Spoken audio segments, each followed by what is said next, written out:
Kami ucap syukur Tuhan buat hari yang Kau berikan buat setiap kami. Dan saat ini Tuhan, kami mau belajar tentang kebenaran firman-Mu. Urapi setiap kami Tuhan. Dan kami percaya Tuhan Kau Allah menjamah setiap kami, mengurapi kami. Biar Roh Kudus-Mu Tuhan yang terus menuntun dalam kebenaran firman-Mu Tuhan. Dan kami percaya Tuhan, kami serahkan semua yang di dalam tangan-Mu, dan kami ucap syukur. Haleluya, amin. Shalom saudara yang dikasihi Tuhan. Hari ini kita belajar tentang kasih Allah.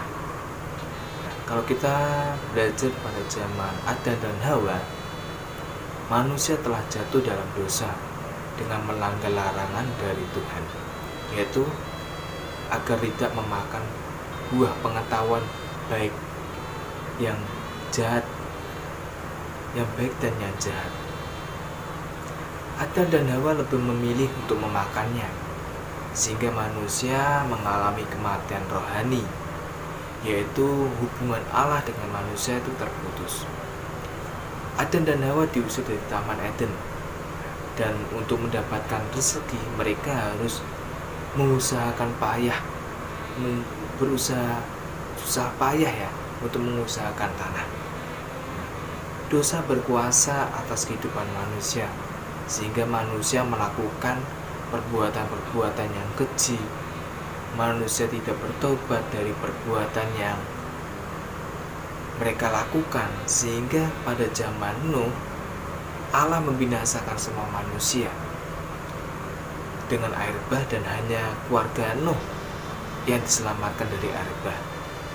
Nah, setelah berlangsung berabad-abad, dosa manusia terus tetap berkuasa atas manusia, dan tidak ada satu pribadi pun yang bisa membebaskannya.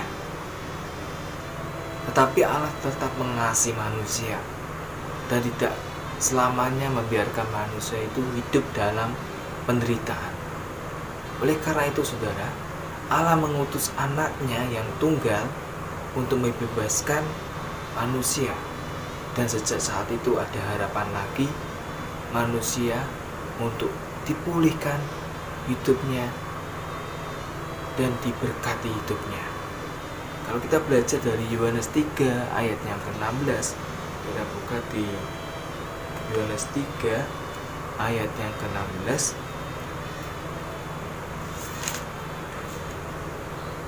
Dikatakan, karena begitu besar kasih Allah akan dunia ini, sehingga ia telah mengaruniakan anaknya yang tunggal, supaya setiap orang yang percaya kepadanya tidak binasa, melainkan beroleh hidup yang kekal.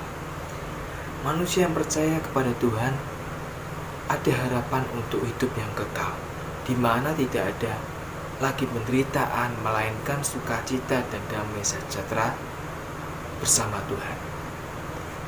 Karena itu saudara-saudara, oleh karena hidup pada zaman sekarang, ketika orang-orang yang hidup pada zaman sekarang adalah orang-orang yang mendapatkan anugerah yang besar dari Tuhan, sebab hubungan Allah dengan manusia sudah dipulihkan oleh Tuhan Yesus. Jadi kita mengasihi Allah karena Allah lebih dahulu mengasihi kita. Saat ini kita belajar dalam ada 3 hal yang bisa saya bagikan buat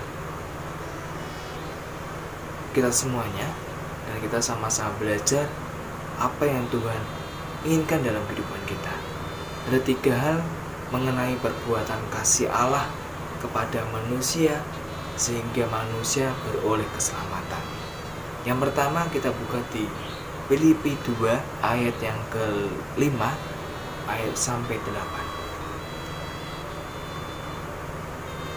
Filipi 2 ayat 5 sampai 8.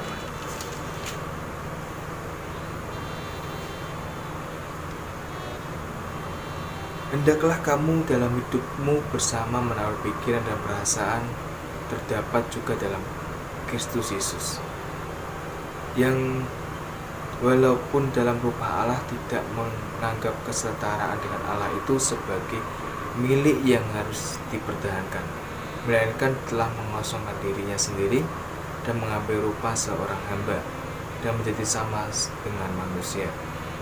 Dan dalam keadaan sebagai manusia, ia telah merendahkan dirinya dan taat sampai mati, bahkan sampai mati di kayu salib.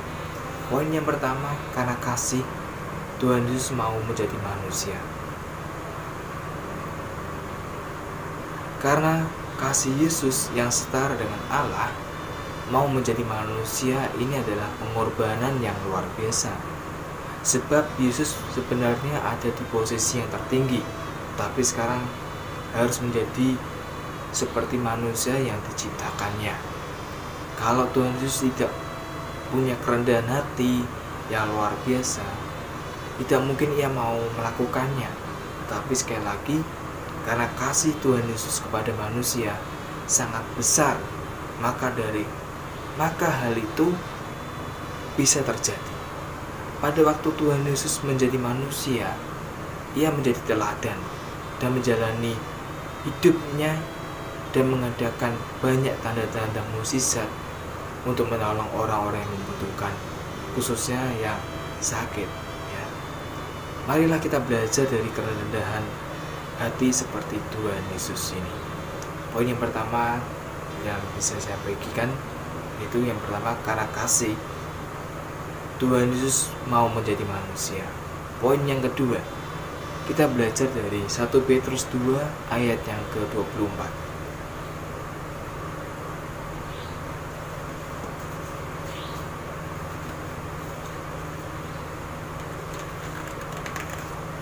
Petrus 2 ayat yang ke-24 dikatakan, ia sendiri telah memikul dosa kita di dalam tubuhnya di kayu salib, yang telah mati terhadap dosa, hidup untuk kebenaran, oleh bilur-bilurnya kamu telah sembuh.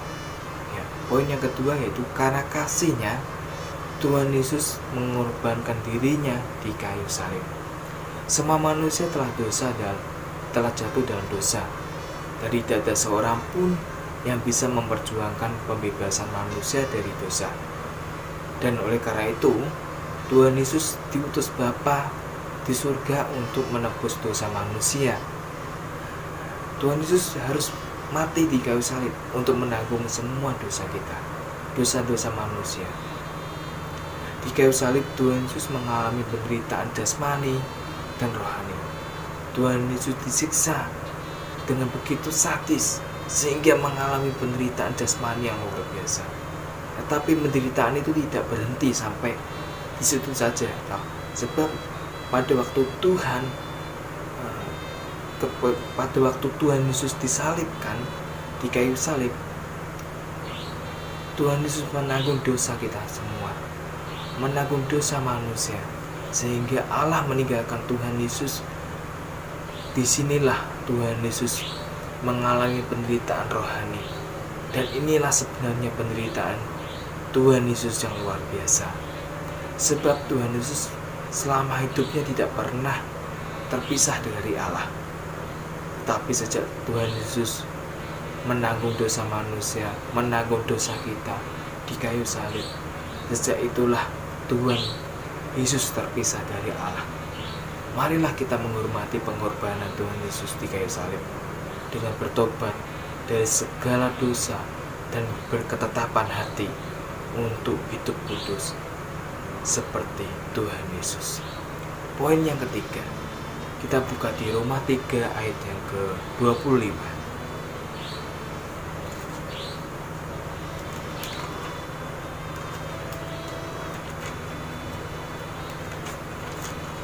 Roma 3 ayat yang ke-25 dikatakan, Kristus Yesus telah ditentukan Allah menjadi jalan pendamaian karena iman. Dalam darahnya, hal ini dibuatnya untuk menunjukkan keadilannya. Hal ini dibuatnya untuk menunjukkan keadilannya karena ia telah membiarkan dosa-dosa yang telah menjadi dahulu pada masa kesabarannya. Poin yang ketiga yaitu karena kasih, darah Tuhan Yesus memperdamaikan hubungan Allah dengan manusia. Sebab setelah kematiannya, Kristus bukan masuk ke dalam tempat kudus, buatan tangan manusia yang hanya merupakan gambaran saja dari yang sebenarnya, tetapi dalam surga sendiri untuk menghadap hadirat Allah guna kepentingan kita. Kristus membawa darahnya sendiri untuk menebus dosa manusia. Sebab pada zaman dahulu iman besar kalau mau menyucikan dosa harus membawa darah binatang, tetapi Kristus menyucikan dosa manusia dengan membawa darahnya sendiri untuk menebus dosa manusia, untuk menebus kesalahan kita. Karena itu sudah diperdamaikan. Marilah kita pergunakan waktu kita untuk menghadap pada Allah yang kudus, supaya kita mendapat pertolongan Tuhan pada waktunya. Ini yang bisa saya sampaikan. Ada 3 poin yang Tuhan ajarkan dalam kehidupan kita untuk mengenai kasih Allah kepada manusia, sehingga kita memperoleh keselamatan. Yaitu yang pertama, karena kasih Tuhan Yesus mau menjadi manusia. Karena kasih Tuhan Yesus mau mengorbankan dirinya di kayu salib. Karena kasih darah Tuhan Yesus memperdamaikan hubungan Allah dengan manusia. Biarlah hari ini kita sama-sama belajar. Biarlah kasih Allah kepada manusia dinyatakan, mengutus Tuhan Yesus menjadi manusia dan mengorbankan dirinya di kayu salib untuk menebus dosa manusia serta memperdamaikan hubungan Allah dengan manusia. Hubungan Allah dengan manusia. Itu yang bisa saya sampaikan hari ini. Sebelumnya kita terlebih dahulu tutup kebenaran firman ini dengan doa. Kami ucap syukur Tuhan buat kebenaran firman-Mu.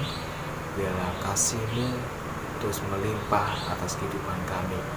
Biarlah kasih-Mu Tuhan yang terus nyata dalam kehidupan kami. Kami bersyukur Tuhan buat kebenaran firman-Mu. Biarlah kebenaran firman-Mu ini Tuhan terus menjadi rema dalam setiap kehidupan kami. Biarlah Kudus-Mu Tuhan yang menuntun setiap kehidupan kami, mengajar kami lebih lagi untuk mengerti akan kebenaran firman. Dan kami serahkan semua ke dalam tangan-Mu. Yang di dalam nama Yesus kami ucap syukur. Haleluya.